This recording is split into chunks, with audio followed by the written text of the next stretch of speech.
नमो बुद्धाय नमो धम्माय नमो संघाय। अनवद्यितचित्तस्य सद्धम्मं अभिजानतो परिपल्लवप्रसादस्य यत् वा न परिपुरति अन्नवसुतचित्तस्य अनन्नवहातचेतसो पुय्यपापहीनस्य नथि जागरतो भयं कुम्भुं पपं कायमीमं विदित्वा नगरूपमं चित्तमिदं तपित्वा इथोधमार्पय्य युधेन जितं च रक्षे अनिवेशनो सिया।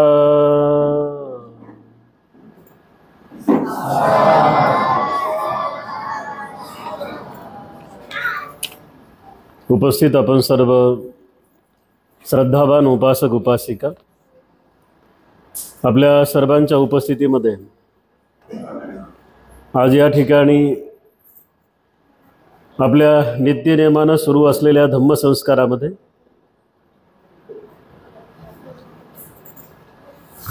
एवढ्या मोठ्या संख्येनं आपण सर्वजण उपस्थित आहात। सर्वप्रथम आपल्या उपस्थितीबद्दल आपल्या सर्वांप्रती खूप खूप मंगलमैत्री या ठिकाणी व्यक्त करतो। श्रावस्ती बुद्धविहार मनमाड या श्रावस्ती बुद्धविहारामध्ये वर्षावास धम्मप्रभामध्ये आपण जो काही ग्रंथ ऐकत आहात किंवा ज्या ग्रंथावरती तुम्ही वेगवेगळ्या भिक्खूंचे वेगवेगळ्या प्रवचनकारांचे प्रवचन ऐकत आहात, तो ग्रंथ म्हणजे धम्मपद। त्या धम्मपदातील आज आपण चित्तवग्ग या वग्गातील 38, 39 आणि 40 क्रमांकाची गाथा बघण्याचा प्रयत्न करणार आहोत। चित्तवग्गामध्ये जवळजवळ 11 गाथा आहेत। आज आपण 6वी, 7वी आणि 8वी गाथा बघण्याचा प्रयत्न करणार आहोत। खरं तर 38 आणि 39 क्रमांकाची जी गाथा आहे त्या गाथेचा उपदेश तथागत सम्यक संबुद्धांनी एका चित्तहस्त नावाच्या भिक्खूच्यासाठी श्रावस्तीमध्ये दिलेला होता। आणि 40 नंबरची गाथा ही श्रावस्तीमध्ये ध्यान करणाऱ्या 500 भिक्खूंच्यासाठी तथागत सम्यक संबुद्धांचा उपदेश आहे। उपस्थित उपासक आणि उपासिकांनो, सातत्यपूर्ण धम्मश्रवण करणे हे अत्यंत महत्त्वाचं आहे। त्यातल्या त्यात वर्षावासाच्या महान अशा या पर्वामध्ये आपण वंदना घेणे, विहारात जाणे, जमेल त्या पद्धतीनं थोडंफार का होईना परंतु धम्माचं चिंतन करणे हे अतिशय महत्त्वाचं आहे। आणि ते कर्म आपण गेल्या अनेक दिवसापासून करत आहात, तर याचा निश्चित स्वरूपामध्ये आपल्या सगळ्यांना फायदा होणार आहे। आजच्या विषयाला सुरुवात करत असताना मी सर्वप्रथम आजच्या विषयाची थोडीशी प्रस्तावना करू इच्छितो। कारण आपल्याला काय ऐकायचं आहे हे जोपर्यंत आपल्याला समजणार नाही तोपर्यंत फक्त आपण ऐकत राहू, पण समजणार काहीच नाही। तथागत सम्यक संबुद्धांनी या चित्तवर्गामध्ये जे काही गाथा सांगितलेल्या आहेत तर त्या सर्वच्या सर्व चित्ताच्या स्वरूपातल्या आहेत. चित्त म्हणजे काय? मन. मन म्हणजे काय? माइंड, है ना? माइंड अँड मॅटर म्हणता ना तुम्ही, त्यातलं माइंड. मग हे चित्त कशा स्वरूपातलं असतं, त्याला ओळखायचं कसं असतं, आणि ओळखलेल्या चित्ताला स्वच्छ कसं करायचं असतं, त्याला शुद्ध कसं बनवायचं असतं, या संदर्भातल्या ह्या साऱ्या गाथा आणि त्याच्यावरती आपण आणखीन प्रवचन सुद्धा ऐकणार आहात. तर हा वर्ग समजून घेत असताना आपण फक्त एवढं लक्षात ठेवा की या वर्गामध्ये चित्ताची विशुद्धी सांगितलेली आहे. चित्ताची विशुद्धी सांगितलेली आहे आणि चित्त विशुद्धीसाठी, मनाच्या शुद्धतेसाठी तथागत सम्यक संबुद्धांनी त्या काळी सांगितलेल्या काही विद्या आहेत, सांगितलेले काही कर्म आहेत, सांगितलेले काही कार्य आहेत. ते कार्य, ते कर्म, त्या विद्या आत्मसात केल्यानंतर आपल्या चित्ताची शुद्धता होत असते. तेव्हा आपण जाणीवपूर्वक सद्धमाला समजून घेत असताना आजच्या विशेषतः या दोन गाथेंच्या संदर्भामध्ये चिंतन करायचं आहे. म्हणजे इथे आहात तोपर्यंत चिंतन नाही, तर घरी गेल्यानंतर सुद्धा बायको जर ऐकायला आली असेल तर तिने नवऱ्याला जाऊन सांगायचं आहे, आणि नवरा जर ऐकायला आला असेल तर त्यानं बायकोला जाऊन सांगायचं आहे, आणि दोघं ऐकायला आले असतील तर त्यांनी सासू सासऱ्याला सांगायचं आहे. सासू सासरे असतील तर त्यांनी व्याहीनला आणि व्याहीला सांगायचं आहे. याला म्हणतात बौद्ध धर्माच्या बाबतीत चिंतन. आणि या चिंतनाच्या स्वरूपामध्ये आम्हाला आजच्या ह्या दोन गोष्टी, दोन गाथा आणि एक कथा अतिशय बारकाईनं समजून घ्यायची. लक्षात घ्या की जेव्हा तथागताचं एकही वचन आपल्याला समजलं ना, एक वचन, तर एका बुद्ध वचनामुळे माणसाचं अख्खच्या अख्खं जीवन कसं सुधारतं, किंवा एक बुद्ध वचन माणसाला श्रोतापन्न कसं बनवतं, सकृत्यागामी कसं बनवतं, अनागामी कसं बनवतं. आणि आजच्या या कथेमध्ये एक बुद्ध वचन, तथागत सम्यक संबुद्धांचं एक बुद्ध वचन माणसाला अरहत कसं बनवतं, हे आपण अतिशय बारकाईनं समजून घेणार आहोत, शिकणार आहोत. काय झालं बघा, तथागत सम्यक संबुद्धांच्या महान अशा शिकवणुकीमध्ये त्या काळातल्या अनेक अशा गणराज्यांपैकी एक गणराज्य हे तथागत सम्यक संबुद्धांच्या सेवेसाठी लागलं होतं. त्या गणराज्याचं नाव कोशल या राज्यामध्ये यायचं, आणि त्यावेळेस कोशलचा राजा प्रसेनजित होता. आपण ऐकलं ना, तथागत सम्यक संबुद्धांचे समकालीन काही राजे आहेत. राजा बिंबिसार कुठला आहे?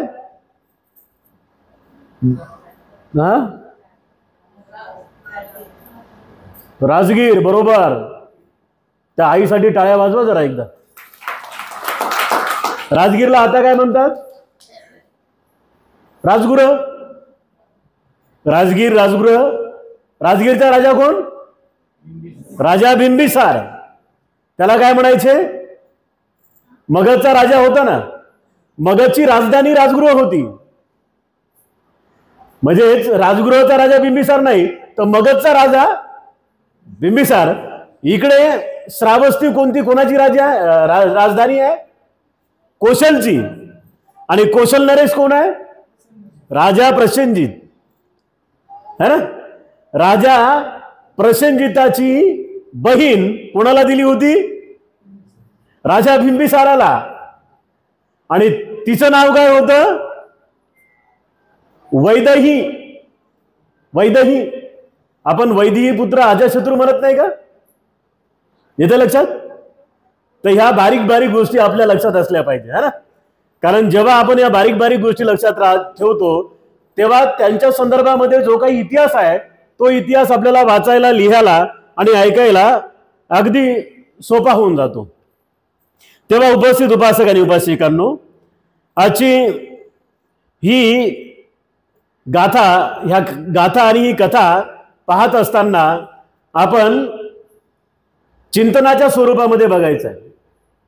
म्हणजे मी आलोय आणि मी तुमच्यासमोर काहीतरी सांगतोय आणि तुम्ही ऐकताय, तर त्याला काही तेवढं महत्व प्राप्त होणार नाही. पण जर ऐकत असताना चिंतन केलं, मी मागच्या प्रवचनात तुम्हाला एक सांगितलं होतं की चिंतन हे कशा स्वरूपाचं असतं, है ना. जाता जाता तुम्हाला एक सांगितलं होतं मी की या सगळ्या गाथेंमध्ये, या कथेंमध्ये आपल्या कॅरेक्टरला साजेसं एखादं आहे का कोणी, हे तुम्हाला मी सांगितलं होतं. बघा तुम्ही की ह्या ज्या गाथा ऐकू लागलो, या ज्या कथा ऐकू लागलो, या कथेतल्या कॅरेक्टर सारखं माझं आचरण आहे का? चांगलं आचरण असलं तर वाढवा आणि वाईट असेल तर कमी करा. एकदा काय झालं, तथागत सम्यक संबुद्ध श्रावस्तीमध्ये वास्तव्याला होते आणि श्रावस्तीला वास्तव्याला असल्यामुळे श्रावस्तीला तथागत सम्यक संबुद्ध कुठे थांबायचे? जेतवनात. जेतवन कोणी दान दिलं होतं? अनाथ पिंडकानी. जेतवन अनाथ पिंडकानी दान दिलं होतं. या जेतवनामध्ये तथागत सम्यक संबुद्ध वास्तव्याला असताना तिथे काय झालं, एकदा श्रावस्तीच्या एका गुराख्याच्या श्रीमंत कुळामध्ये एक तरुण जन्माला आला, एक बाळ जन्माला आला आणि तो तरुण झाला. तर वडिलांचं काम ज्या पद्धतीनं होतं, गुरंढोरं चारण्याचं काम त्या वडिलांचं होतं आणि तो मोठा झाल्यानंतर आपल्या वडिलाच्या कामामध्ये हातभार लावू लागला. त्याने एके दिवशी त्याचे बैल घेतले, चारायला गेला त्यांना, है ना. आता बघा, आजच्याही काळात तुम्हाला असे कुरणामध्ये गाई, बैल, ढोरं, म्हैस चारणारे लोक दिसतील, आहेत ना. आजही काबाड कष्ट, मोलमजुरी करणारे लोक तुम्हाला दिसतील. आजही धनाढ्य व्यापारी, सावकार लोक तुम्हाला दिसतील. आजही पैसे, श्रीमंती आणि बाकी सोनं चांदी त्यांच्याकडे असणारे लोक दिसतील. परंतु आजच्या आणि त्या काळातल्या लोकांमध्ये एक सगळ्यात मोठी तफावत आहे की त्या काळातले लोक हे चिंतनात्मक अभ्यासातून विपස්සनेचा आधार घेऊन आपल्या जीवनाला परिशुद्ध करायचे. परंतु आता आपल्याला तर चिंतनाचं स्वरूप थोडं बदललेलं दिसतंय. आता एक लक्षात घ्या, या कथेमध्ये तुमच्या एक लक्षात ठेवायचं आहे तुम्हाला वारंवार, कथा संपेपर्यंत, प्रवचन संपेपर्यंत. हा कोण आहे? एक साधा सुद्धा बैल चारणारा गुराखी आहे. कोण आहे? गुराखी आहे. गुराखी जरी असला तरी गुराख्याकडे एक वैशिष्ट्यपूर्ण बाब असते. गुराख्याकडे एक विलक्षण अशी कौशल्याची खाण असते. तुम्ही आम्ही सारेजण एखाद्या विशिष्ट बाबीमध्ये आपण अव्वल असतो. कोणाला चांगलं बोलता येतं, कोणाला चांगलं हसवता येतं, कोणाला चांगलं रडता येतं आणि कोणाला चांगलं रडवता येतं, है ना. अशा काही खासियत आहेत ना लोकांकडे. कोणाला जास्त टिंगल टवाळी करता येते खूप चांगल्या पद्धतीनं, कोणाला आधार देता येतो. अशा सगळ्या लोकांकडे वेगवेगळ्या खासियत असतात. मग या गुराखी लोकांकडे काय खासियत असते? ते पाहता क्षणी समजून घेतात की या ढोरांमध्ये गाय कमी आहे का बैल कमी आहे, या ढोरांमध्ये गाय कमी आहे का बैल कमी आहे. मोजण्याच्या अगोदर त्यांनी बघितल्याबरोबर त्यांच्या ते लक्षात येऊन जातं, कारण नित्य नियमाचं त्यांचं काम असतं. म्हणजे गुराखी कोणत्या बाबीमध्ये अव्वल आहे? तर गुराखी या बाबीमध्ये अव्वल आहे की न मोजता, ढोरं न मोजता, ते जनावर, ते बैल, ते गायी, ते काही न मोजता त्यातलं कोणी कमी झालं का याची अचूक माहिती त्याच्याकडे आहे. तर असा एक गुराखी हा त्या श्रावस्तीच्या जंगलामध्ये आपले बैल चारत होता. बैल चारता चारता त्याच्या असं लक्षात आलं की एक बैल आपला हरवलेला आहे. मग त्याच्यासोबत कोणी असेल त्याला त्यांनी सांगितलं असेल की बाकीच्या ढोरांवर तू लक्ष ठेव, मी हरवलेल्या बैलाला मी पाहतो.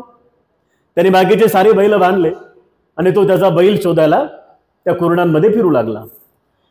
आता काय झालं की मुख्य शहरापासून त्या काळचे बुद्धविहार मुख्य शहरापासून बाजूला राहायचे, 1, 2, 3, 4, 5 किलोमीटरच्या अंतरावरती. आणि हा जेव्हा फिरत होता, फिरता फिरता याला खूप वेळ झाला आणि वेळा किती वेळ गेला हे त्याच्या लक्षात आलं नाही. पण फिरत असताना त्याच्या त्या शोध मोहिमेमध्ये त्याला तहान आणि भूक लागली. फिरू लागला जंगलामध्ये, फिरत असताना इकडे तिकडे फिरू लागला, पण बैल काही सापडला नाही. मात्र तहान आणि भूक लागली आणि तहान आणि भूक लागल्यामुळं तो बाजूला श्रावस्तीच्या असलेल्या एका बुद्धविहारात गेला. त्याने विचार केला की या बुद्धविहारामध्ये भिक्खू असतील तर त्यांच्याकडे पाणी प्राशन करायला मिळेल किंवा थोडंसं अन्न खायला मिळेल. तो बुद्धविहारात गेला आणि बुद्धविहारात गेल्याबरोबर आता थकून भागून आलेल्या लोकांना आपण पाणी प्यायला देतो, त्यांची विचारपूस करतो. पूजनीय भिक्खू संघाचं भोजन झालेलं होतं, पण तो भिक्खू संघाच्या समोर जाऊन बसला आणि बसल्यानंतर पूजनीय भिक्खू संघातल्या काही लोकांनी त्यांना सांगितलं की आमच्या पात्रामध्ये थोडंफार अन्न शिल्लक आहे. तुझा चेहरा पाहिल्यानंतर, तुझं निरीक्षण केल्यानंतर असं वाटते की तुला तहान पण लागलेली आहे आणि तुला भूक पण लागलेली आहे. भोजन करायचं असेल तर भोजन करू शकतो. त्याला खरंच भूक लागली होती, त्याला खरंच तहान लागली होती. त्याने त्या पूजनीय भिक्खू संघातल्या काही भिक्खूंच्या पात्रातलं भोजन केलं आणि तो तृप्त झाला. तर भोजन पात्रातलं भोजन कसं असतं, भिक्षापात्रातलं भोजन कसं असतं, एका घराचं नसतं ना, ते 4-5 घरातलं असतं. मग 4-5 घरातल्या भाज्यांचा स्वाद वेगळा है ना. प्रत्येक घरामध्ये एक सुगरण आणि त्या सुगरणीनं बनवलेला स्वयंपाक वेगळा. आणि मग 5 घरातल्या सुगरणीने एकत्र मिळून जे टाकलेलं आहे भिक्षापात्रात, त्या जेवणाची चव काय असेल है ना. त्या जेवणाची चव काय असेल. आम्ही जेव्हा ते सगळं घेऊन असं चोरून खातो ना, भिक्षापात्रातलं भोजन तुम्ही करताना कोणत्या भिक्षुकाला पाहिलं असेल बघा तुम्ही, ते सगळं एकत्र येते आणि एकत्र येऊन जेव्हा मस्त लय भारी लागते, कधी करून पहा. आता आपल्याला ती सवय लागलेली आहे की खीरचा चमच वरणात नाही गेला पाहिजे, वरणातला चमच खीरमध्ये नाही गेला पाहिजे, आणि इथून इथे गेल्यावर सगळं कुठं चाललं ते काय पत्ता नाही है ना. तर याशा सुंदर त्या भिक्षापात्रातलं भोजन त्याने केल्यानंतर तो तृप्त झाला आणि मनाशीच म्हणू लागला की अरे वा काय छान, बैल हरवलेला आहे, आता बैलाचं काही लक्षात नाहीये.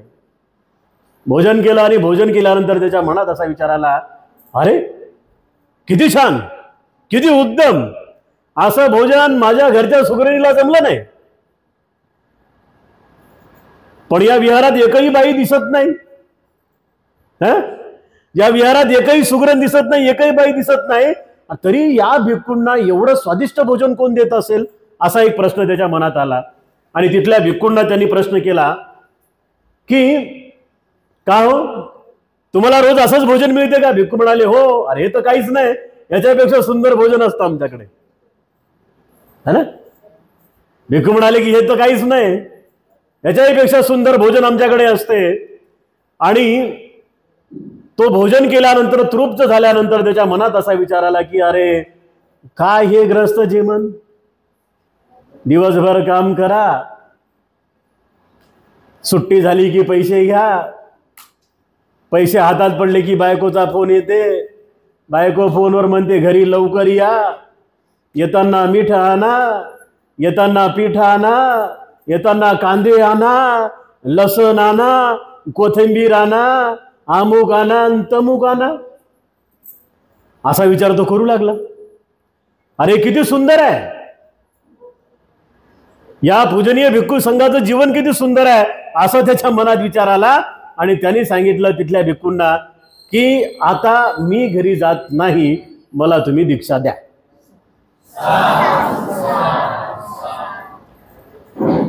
थांबला कशासाठी एक लक्षात ठेवा, क्षणोक्षणी मनाचं होणारं परिवर्तन आणि त्या परिवर्तनामध्ये तथागत सम्यक संबुद्धांच्या एका वचनाची भर आणि ते बुद्ध वचन समजल्यानंतर मनाची झालेली तयारी आणि तयारी निषिद्ध मनाला सावरण्यासाठी केलेल्या कार्यामध्ये अव्वल येणं म्हणजे धम्मातले श्रेष्ठ असे पद प्राप्त करणं, श्रोतापन्न होणं, सकृदागामी होणं, अनागामी होणं आणि अरहत होणं. म्हणजे या धम्म कथेमध्ये तुम्ही आम्ही काय शिकलं पाहिजे, तर एक व्यक्ती जो फक्त भोजन पात्रातलं भोजन घेण्यासाठी भिक्खू झाला, त्यानं आपल्या आयुष्याला समजून घेतलं आणि तो अरहत झाला. भिक्खूंनी त्याला भिक्खू बनवलं. श्रावस्तीच्या त्या विहारात छोटे मोठे कामं करू लागला. विहार झाडणं असेल, झाडांची साफसफाई करणं असेल, झाडाची कटछाट करणं असेल, विहाराला पाणी, झाडांना पाणी, भिक्खू संघाला वापरण्यासाठी पाणी, असे छोटे मोठे कामं सुरू झाले. पण हे सारे कामं करत असताना सकाळी 11 वाजेची वाट पाहायचा फक्त बस. आता काय तपणं सुरू नव्हतं ना, आता काय तपणं सुरू नव्हतं. त्यावेळेचे भिक्खू 2 घरं मागायचे, हा 6 घरं मागून आणायचा. 3 घरं मागत असतील, 4 घरं मागत असतील, हा 6-7 घरं मागून आणायचा. की सवय लागली होती चांगलं चांगलं खायची. आणि हे करत असताना काही दिवसातच मस्त असा लठ्ठच्या लठ्ठ झाला.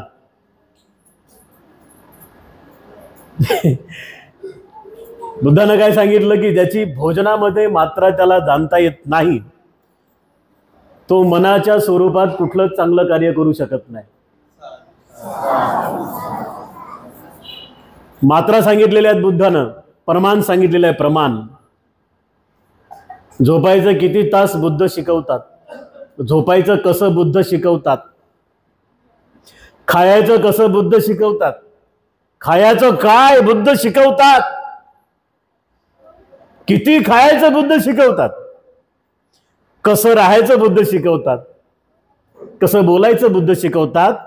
बुद्ध या साऱ्यांच्या बाबतीत काय म्हणतात की आई आणि वडिलांच्या पोटी माणूस जन्मल्याबरोबर तो माणूस नसतो, ते फक्त एक सत्व असते. तुम्ही आणि कोण आहोत? सत्वाला मराठीत म्हणतात प्राणी. तुम्ही म्हणाल भंतेजी आम्हाला तुम्ही प्राणी म्हणू लागले का? मी नाही म्हणत, तथागत सम्यक संबुद्ध तुम्हाला आम्हाला प्राणी म्हणतायत. सत्व, तुम्ही सत्व आहात, आम्ही सत्व आहोत. आम्ही जरा पुढारलेले सत्व आहोत आणि तुम्ही जरा मागे राहिलेले सत्व आहेत, है ना. अनंत पुण्यकर्मामुळे काशाय वस्त्र आलेत ना, पुढारलेले सत्व. जरा प्रयत्न केले तर एखादं पद मिळेल, है ना. पुढारलेले सत्व. सत्व म्हणजे काय?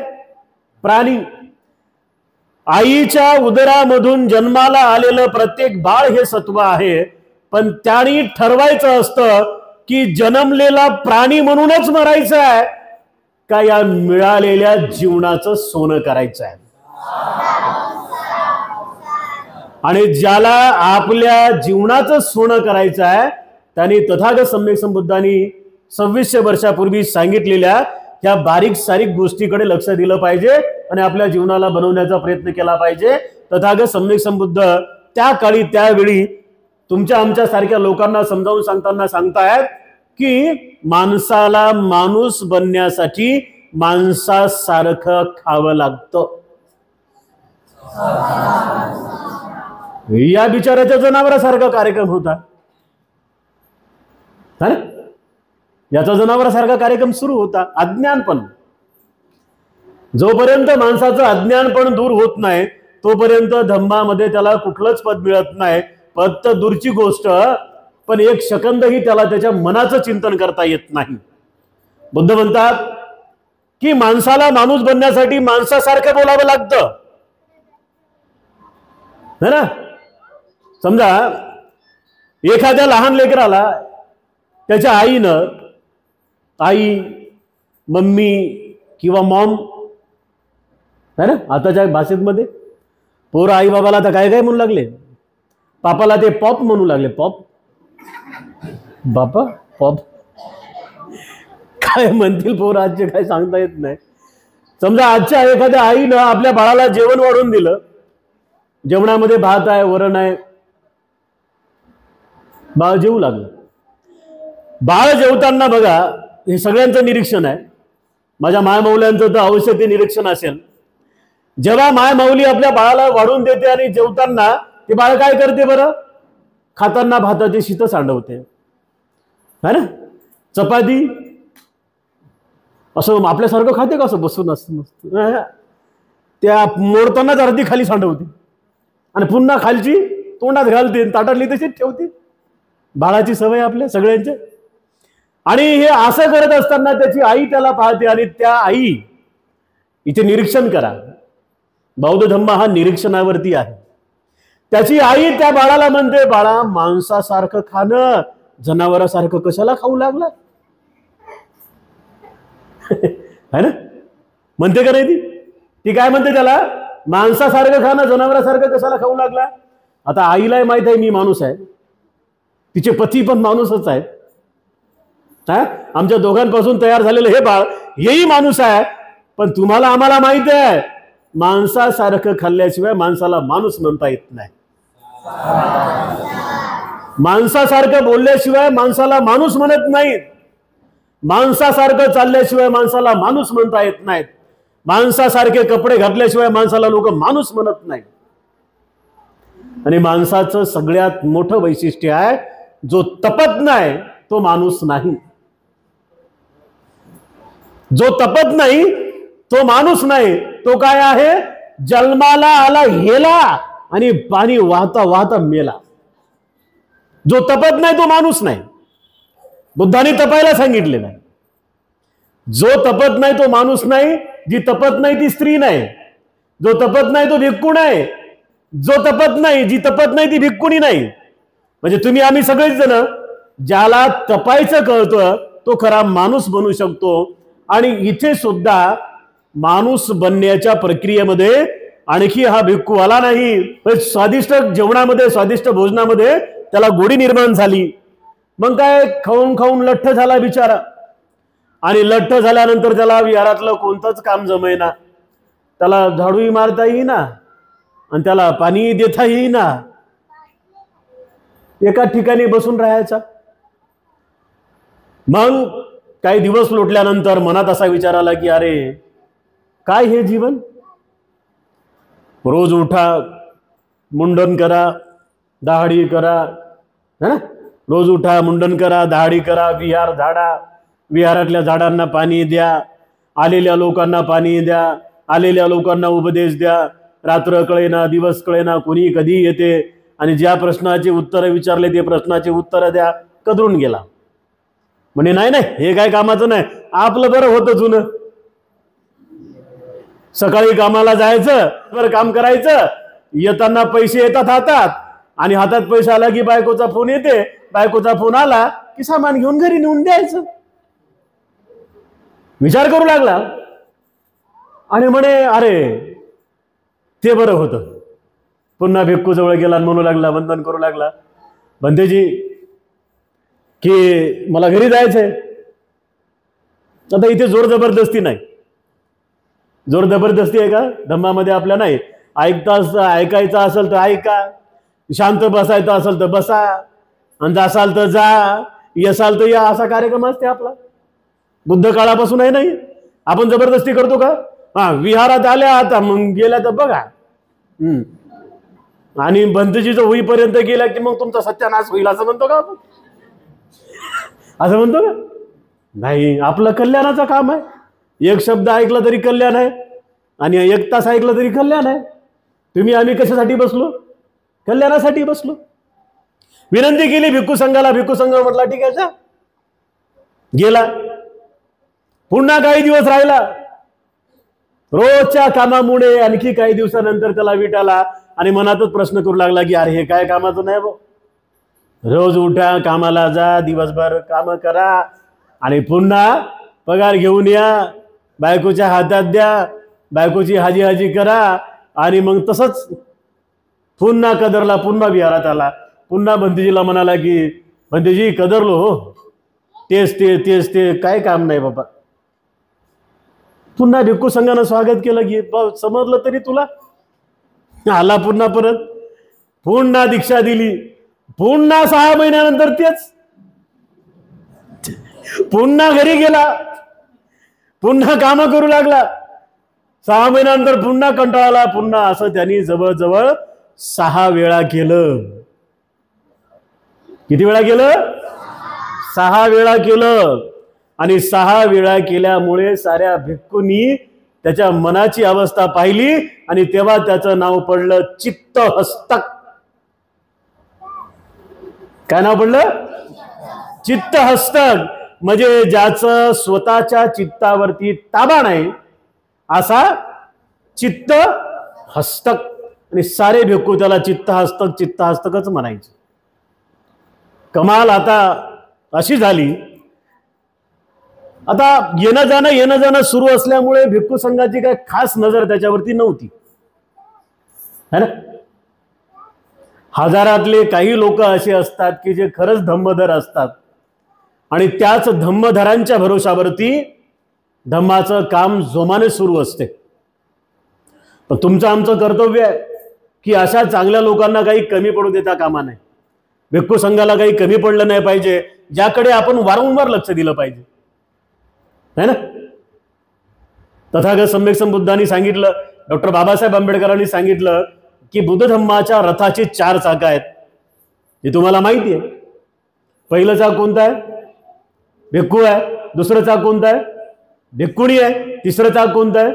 उपासक आहे. आणि चौथं चाक उपासिका आहेत ना. हे 4 चाक आहेत धम्मरथाचे.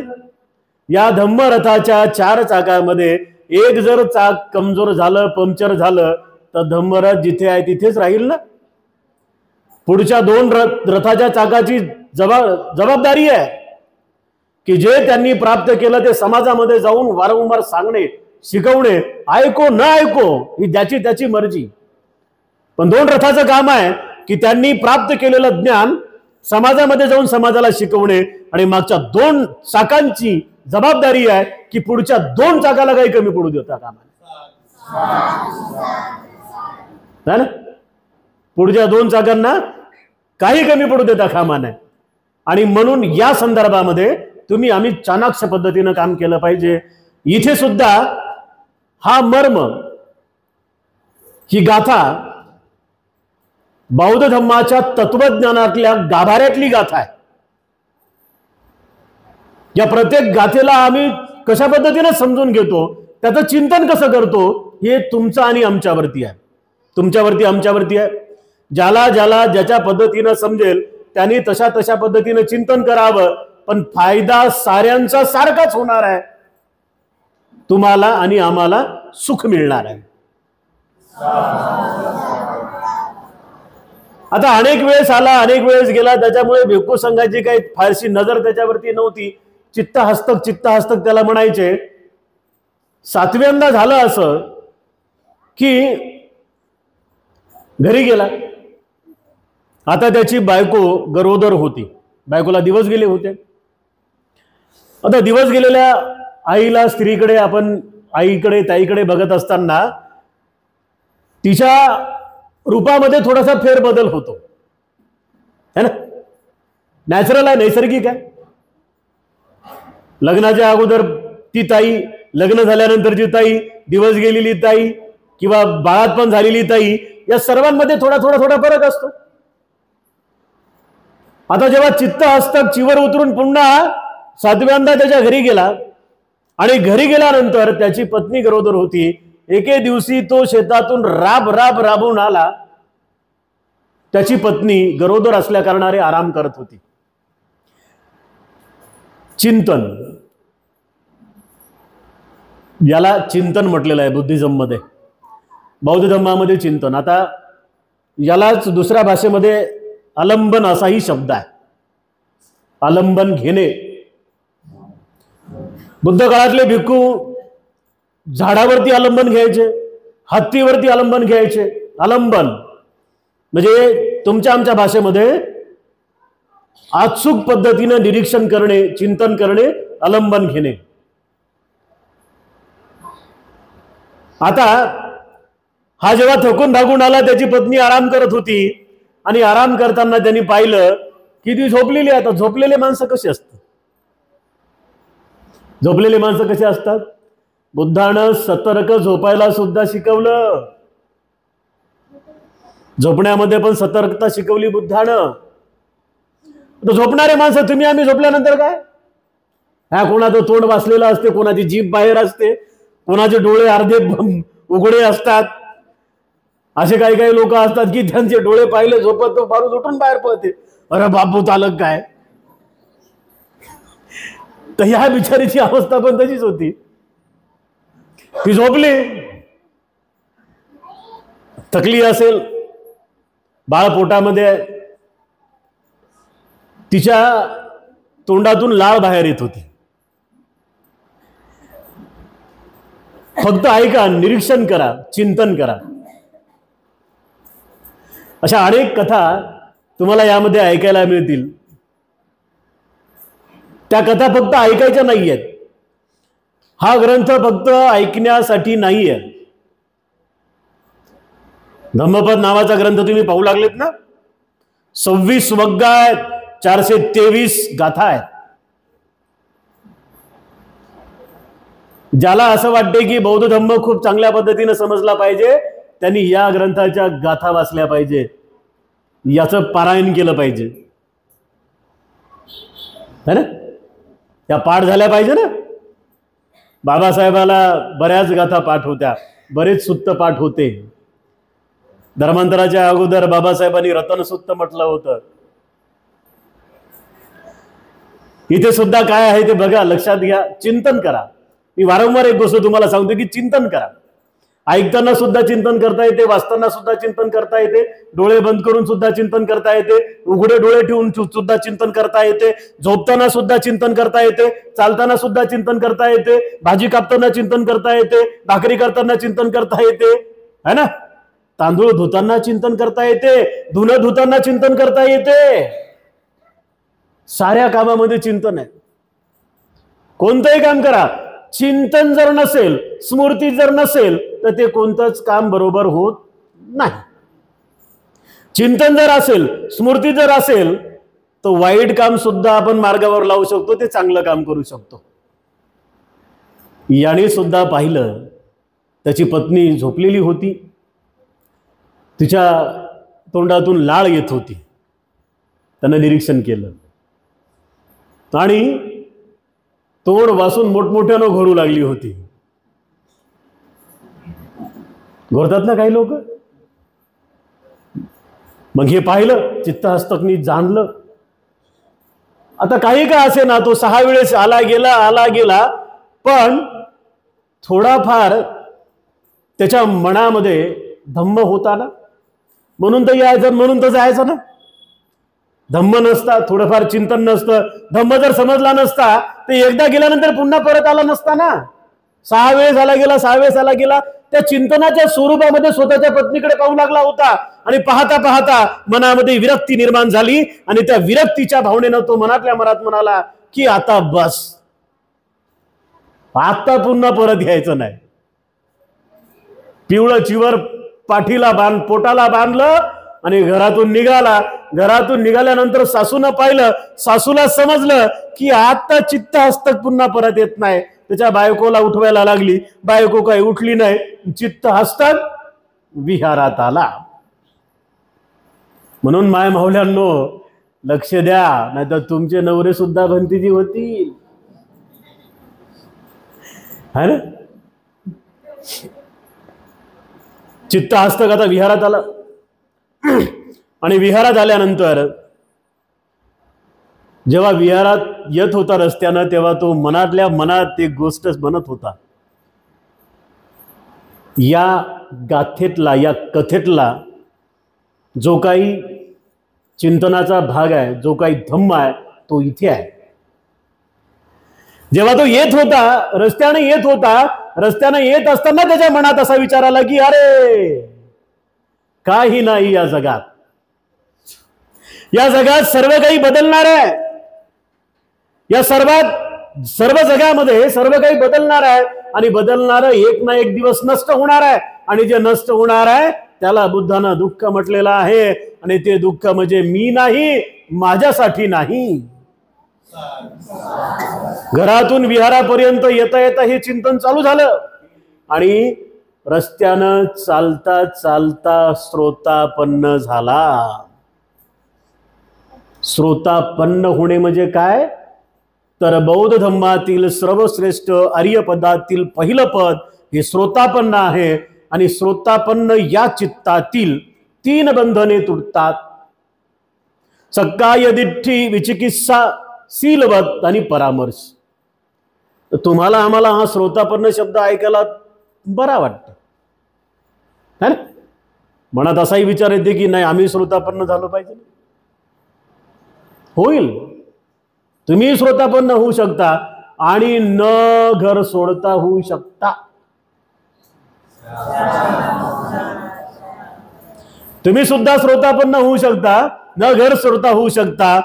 मग न घर सोडता जर सोडायचं काय आहे तर जे काही गाठी बांधून ठेवलेले आहेत ना, गाठी, ह्या गाठी दिसल्या पाहिजे माय माऊल्यांनो.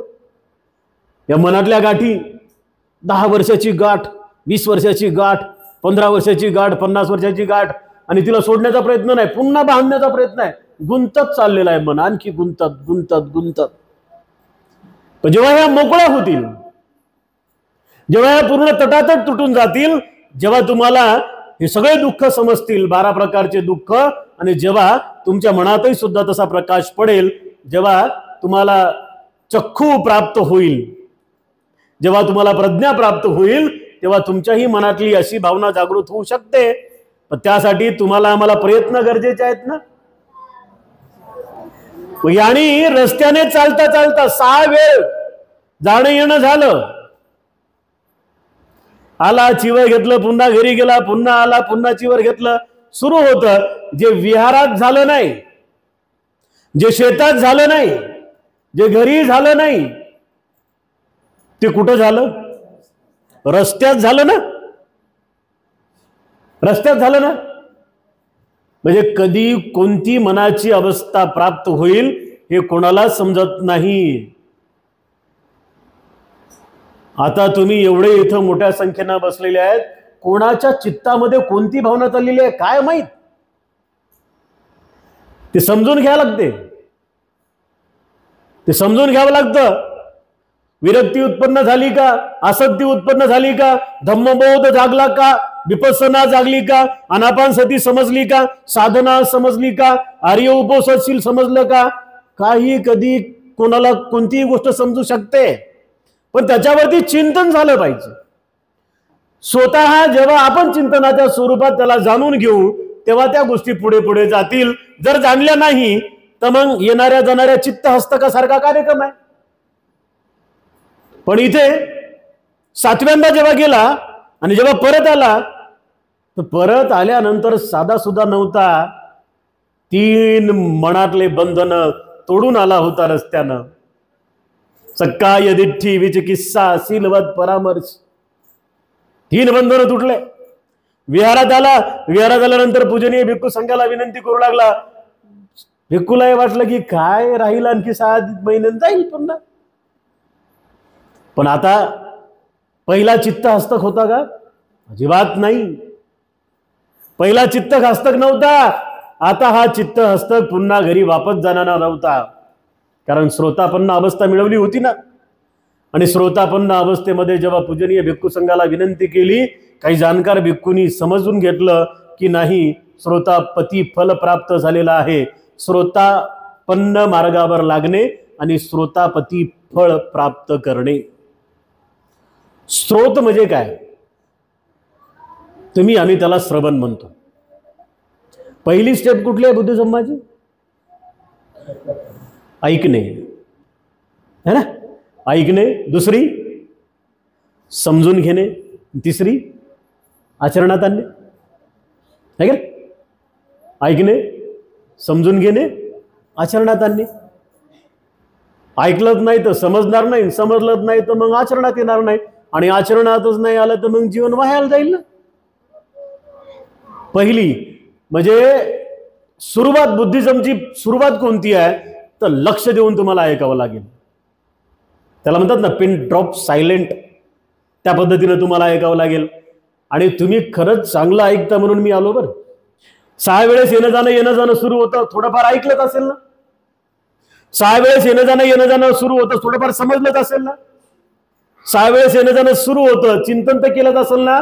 ऐकल्यामुळे समजल्यामुळे चिंतन झालं, आणि रस्त्याने बुद्ध विहारात येता येता श्रोतापन्न होऊन आला, आणि आता पुन्हा भिक्खू संघामध्ये सम्मिलित झाला, आणि भिक्खू संघामध्ये सम्मिलित होऊन पुन्हा तपू लागला, पुन्हा ध्यान साधना करू लागला. चित्तहस्तक खूप चांगल्या पद्धतीनं साधना करू लागला, खूप चांगल्या पद्धतीनं तपू लागला.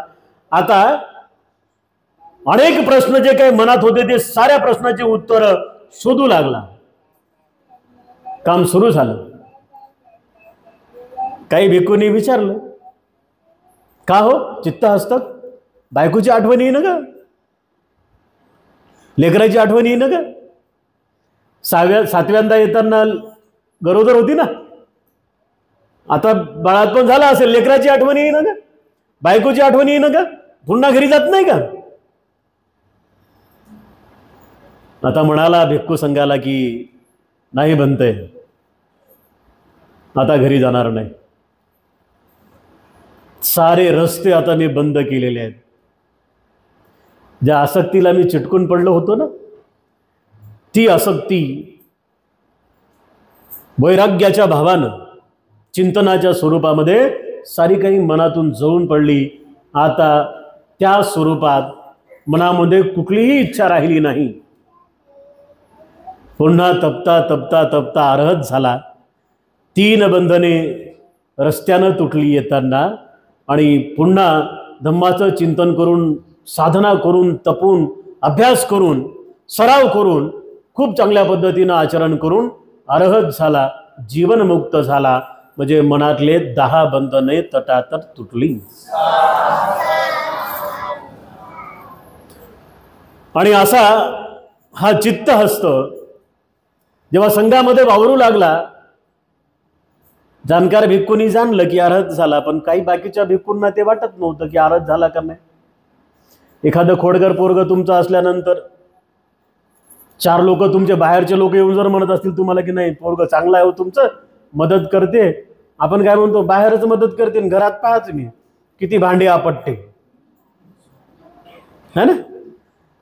काही बिचारे मुलं बाहेर चांगले असतात आणि घरात भाऊ असतात, भाऊ. काही बाहेर भाऊ असतात आणि घरात लय चांगले असतात, सजन असतात असं. पण इथे मनाची अवस्था आता डगमगणारी नव्हती, स्थिर मनाची अवस्था होती. स्थिर मनाच्या अवस्थेमध्ये जेव्हा फिरू लागला, पण भिक्खू, काही लोक म्हणायचे, भिक्खू लोक त्याला की अरे शक्यच नाही, चित्तहस्त अर्हत होऊ शकत नाही, असे प्रश्न उद्भवले. जेव्हा तथागत सम्यक संबुद्धांकडे ही गोष्ट गेली, भगवान बुद्धाला विचारण्यात आलं, भगवान बुद्ध भूत भविष्य वर्तमान जाणकार. बुद्धांनी सांगितलं सर्वांना की भिक्खूंनो, तुम्ही जो चित्तहस्त पाहिला हा तो चित्तहस्त नाही आहे, हा अर्हत आहे.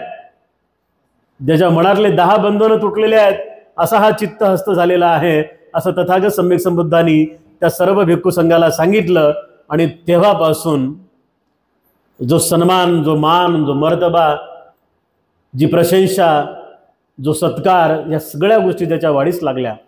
आणि म्हणून उपासक आणि उपासिकांनो, तुम्ही आम्ही अतिशय जागरूक पद्धतीनं तथागताच्या सद्धम्माला जाणून घेतलं पाहिजे. तथागत सम्यक संबुद्ध आणि पूजनीय भिक्खू संघाच्या मनातला जो काही प्रश्न होता, तो प्रश्न तथागत सम्यक संबुद्धाला त्यांनी विचारल्यानंतर प्रश्न कोणता होता की चित्तहस्त खरंच अर्हत आहे का. तर तथागत सम्यक संबुद्धांनी सांगितलं की चित्तहस्त खरंच अर्हत झालेला आहे. आणि मग अशा आपल्या बुद्ध पुत्राच्या सन्मानार्थ तथागत सम्यक संबुद्धांनी चित्तहस्तसाठी धम्मपदातल्या ह्या 2 गाथा बोललेल्या आहेत. गाथा क्रमांक 38 आणि गाथा क्रमांक 39, म्हणजेच चित्तवग्गातील 6वी 7वी गाथा. तथागत सम्यक संबुद्ध आपल्या शिष्याच्या गौरव करत असताना ही गाथा बोलतात. गाथा क्रमांक 38. अनवठित चित्तस्य सद्धम्मं अभिजानतो परिपल्लवप्रसादस्य पय्यान परिपुरन्ति अनुवसत चित्तस्य अननवाहतो चेतसो पुय्य पापहीनस्य नथी जागरतो भयं. पहिल्या गाथेचा अर्थ, ज्याचे चित्त स्थिर नाही, जो सद्धम्म जाणत नाही, ज्याचे चित्त प्रसन्न नाही, तो कधीही प्रज्ञावान होऊ शकत नाही. है ना? बुद्धाने काय सांगितलं की 6 वेळा येणारा जाणारा जो होता ना, तो प्रज्ञाविहीन असलेला होता. चित्त स्तक. प्रज्ञा होती का त्याच्या मनात तेव्हा? अजिबात नाही. कारण प्रज्ञावान मनुष्य हा आळसाला समजून घेतो. प्रज्ञा म्हणजे काय? सत विवेक बुद्धी ही कशी प्राप्त होते? कशी प्राप्त होते? तुम्ही आम्ही बघा, लहानपणापासून काही पिक्चर पाहतो. कोणी एखादा साधू संन्यासी असा ते तपाला बसला ना, कोण्यातरी देवाच्या नावानं, की बाबा नाही मी या देवाच्या नावानं उपास करू लागलो, तपू लागलो, मग काय होते की असं काहीतरी ढगातून चमकत चमकत चमकत येते आणि त्या साधूच्या डोसक्यात घुसते. पाहिलं तुम्ही? मग तसं येते का काही? कोणीतरी बसलंय बाबा, मग असं हवेत असं चमकत चमकत यायला आणि घुसलं डोसक्यात. याला प्रज्ञा म्हणतात का? प्रज्ञा कशी येते? यस, प्रज्ञा म्हणजे अनुभव, अनुभव म्हणजे धम्म. अनुभव कोण आहे तुमचा? शिक्षक आहे ना. मग हिचे अरहंत पदासाठी शिक्षक कोण आहे? तर प्रज्ञा आहे. प्रज्ञा म्हणजे मनाची अशी अवस्था की पुन्हा पुन्हा ती तुम्हाला रिटर्न घेऊन जाणार नाही, चित्त हस्तकासारखी. म्हणजे जोपर्यंत जो गेला तोपर्यंत प्रज्ञाविहीन चित्ताची अवस्था होती. आता चित्ताची अवस्था समजली. दुसऱ्या गाथेमध्ये तथागत सम्यक संबुद्ध असं म्हणतात की ज्याचे चित्त मलरहित आहे, ज्याचे चित्त स्थिर आहे, जो पाप पुण्यविहीन आहे, त्या जागरूक पुरुषाला कोणतेच भय नसते. घाबरत कोण नाही. ज्याने हे सगळे काही बंधनं तोडलेले आहेत त्याला भीती वाटत नाही. उदाहरणार्थ, रस्त्याने जाता जाता, आता तुम्ही इथून घरी जासाल, घरी गेल्यानंतर कोणी गाडीवर जाईल, कोणी पायी पायी जाईल. समजा जाता जाता एखादा साप जर तुमच्या रस्त्यात उभा आहे, सापाला पाहिला पाहिला काय म्हणसाल तुम्ही? अरे वा, नाग देवता, आज नागपंचमी आहे, धन्य झालो, आशीर्वाद दे बरं. असं डोकं पुढे करता का? आशीर्वाद दे बरं. आणि ऐकलं तुमचं, त्यानं दिला आशीर्वाद. काय होईल बरं? हो ना, डायरेक्ट ढगातून ढग फाडून, पण ढगाच्या वर आहे म्हणून काहीतरी तिथंच असाल. म्हणजे रस्त्याने जाता जाता जर अशी काही वस्तू दिसली की ती असं वाटते की तुम्हाला त्याच्यापासून इजा आहे, एखादं पिसाळलेलं कुत्रं, साप, जनावर, तर पाहिल्या पाहिल्या आपल्या मुखातून काय शब्द येतो? अरे बाप. बरं, काय आलं हे? क्या बात आहे. कशामुळे आलं? भीती. आणि भीती कशी येते? जेव्हा माणसाच्या मनातलं एक बंधन तुटत नाही, त्याला म्हणतात सक्काय दिठ्ठी.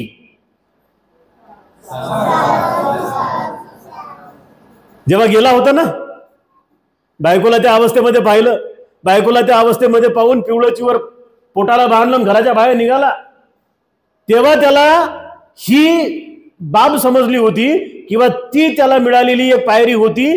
3 पायऱ्या मिळाल्या होत्या. कोणत्या? श्रोतापन्न झाला होता. सकाळी दृष्टी विचिकित्सा शीलवत परामर्श. सकाळी दृष्टी म्हणजे काय? तर माणसाचा मीपणा गळून पडतो. चिंतन गरजेचं आहे ना. चिंतन असेल तर सुख मिळेल ना. की या साऱ्या गोष्टी सोबत सोबत तुम्ही पौर्णिमेला शिबिर सुरू करा. विहारामध्ये सकाळपासून या. खरं तुम्ही लय चांगले लोक आहेत. मी पुन्हा यासाठी आलो की तुम्ही ऐकणारे खूप चांगले लोक आहेत, है ना. म्हणून या शिबिराच्या माध्यमातून काय होईल? चिंतन होईल. आणि शिबिरात जर सहभाग घ्यायचा नसेल ना तर इथून घरी गेल्यानंतर 10-10, 15-15 मिनिटं चिंतन करा स्वतःच. आणि म्हणून अशी अपेक्षा करतो माया माऊल्यांनो, उपासकांनो, की आपणही सुद्धा चिंतनामध्ये अग्रेसर झालं पाहिजे. आणि चिंतनामध्ये अग्रेसर झाल्याशिवाय तुम्हाला आम्हाला काही मिळणार नाही. म्हणून उपस्थित उपासक आणि उपासिकांनो, आज पहिल्यासारखाच आजही आम्हाला यायला उशीर झाला, तरी तुम्ही एवढा वेळ बसलात. संख्या तेवढीच आहे. फार आनंद वाटतोय. संख्या तेवढीच आहे. फार आनंद वाटतोय. आणि ही उत्तरोत्तर तुमची धम्माची कमाई वाढत जाऊ अशी अपेक्षा व्यक्त करतो. आपणही या 3 महिन्याच्या कालावधीमध्ये खूप चांगले संकल्प करून आपले संकल्प पूर्णत्वाकडे नेण्याचा प्रयत्न करावा. आजच्या धम्मसंस्कारामध्ये आपण श्रावस्ती बुद्ध विहारामध्ये धम्मपदातील 38 आणि 39 क्रमांकाची गाथा समजून घेतलेली आहे. तर हे महान असे आपले सगळ्यांचे पुण्यकर्म झालेले आहेत. या पुण्यकर्मामुळे आपल्या सर्वांना सुख, शांती, आरोग्य प्राप्त हो अशी मंगल मैत्री या ठिकाणी व्यक्त करतो. विशेषतः धम्मोदय द राईज ऑफ धम्मा या आपल्या यूट्यूब चॅनलला बघणाऱ्या सर्व दर्शकांसाठी सुद्धा खूप खूप मंगल मैत्री, आपल्या सर्वांसाठी खूप खूप मंगल मैत्री व्यक्त करून हा धम्मसंस्कार या ठिकाणी संपन्न करतो.